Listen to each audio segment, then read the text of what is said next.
Aquest segle, finals del XIX, principis del XX, aquesta mena de botigues, els colmados, s'instal·len a les cantonades, perquè les cantonades tenen molta vista, permet que el client tingui una visió molt interessant dels colmados. Pràcticament a tot l'Eixample n'hi havia, així com ara hi ha els paquis, abans eren colmados. I els colmados es venia tota la mena de producte, inclús ciris, cordills, de tot, vaja. El colmado Múrria ja és diferent perquè el meu pare l'any 1943 l'agafa, era d'allà d'una persona coneguda, parentesca, que el va fundar el 1898, i el 43 l'agafa el meu pare, i el meu pare ja comença a tenir una visió més moderna, fins a l'any 1969, que el meu pare va morir de sobte. Llavors jo estava estudiant i segueixo estudiant i portant la botiga. I ja li començo a donar un caire nou, és a dir, d'especialitzar-se ja, que és l'única manera, buscant arreu del món productes que interessessin i fossin diferents en els autoserveis, fins a arribar al moment en què ens especialitzem molt en els formatges artesanals.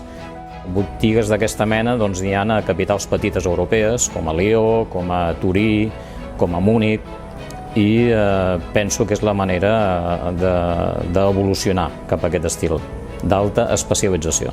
La clientela ha estat molt variada, aquí portem tants anys que hem viscut, primerament eren clients del barri, hi havia servei a domicili, teníem molts empleats, després es van incorporar clients de fora del barri, de Barcelona, i actualment, diguéssim, un gran percentatge són residents turistes que viuen per aquí al barri. Clientela jove també, molt interessada i amb exigència, sobretot en productes de proximitat, de quilòmetre zero, sense conservants i amb respecte al medi ambient.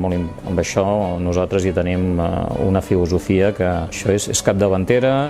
Proximitat vol dir caliu, vol dir gran tracte professional, de tu a tu, autoexigència, exigència mútua, crítica també, evidentment.